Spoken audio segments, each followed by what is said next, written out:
विजयी विश्व तिरंगा प्यारा, झेंडा ऊंचा रहे हमारा। आज पुन्हा अवघ्या भारतवर्षाने, या भारत देशाने, भारत मातेने एक भारतीय पाहिला।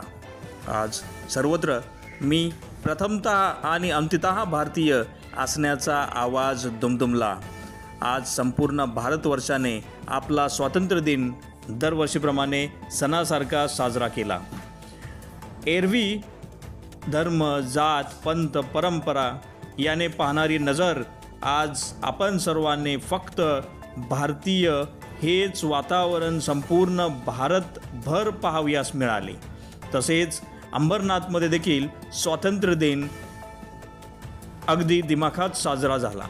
त्यानिमित्ताने आज आपल्या भारताचा 79वा स्वातंत्र्य दिनानिमित्त नेहमीप्रमाणे अंबरनाथ नगर परिषद आणि अंबरनाथ शहरात विविध ठिकाणी ध्वजारोहणाच्या कार्यक्रमाचे आयोजन करण्यात आले होते, ज्यामध्ये शाळा, मोठे गृहसंकुले, मंडळे तसेच प्रभागात इतर अनेक ठिकाणी माजी नगराध्यक्ष सौ मनीषा अरविंद वाळेकर व युवासेना निरीक्षक कल्याण भिवंडी लोकसभा ॲडव्होकेट निखिल अरविंद वाळेकर यांनी ध्वजारोहण कार्यक्रमास उपस्थित राहून ध्वजारोहण करून उपस्थितांना स्वातंत्र्य दिनानिमित्त शुभेच्छा दिल्या।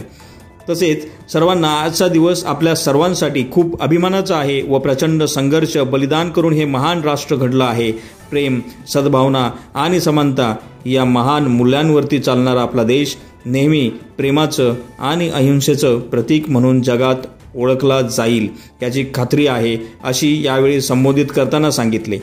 या प्रसंगी अनेक ठिकाणी कार्यक्रमास शिक्षकगण, शाळकरी मुले, ज्येष्ठ नागरिक, स्थानिक लोकप्रतिनिधी, अधिकारी वर्ग, कर्मचारी वर्ग, समाजसेवक, कार्यकर्ते, सोसायटी सदस्य व पदाधिकारी व सर्व सहकारी देखील उपस्थित होते।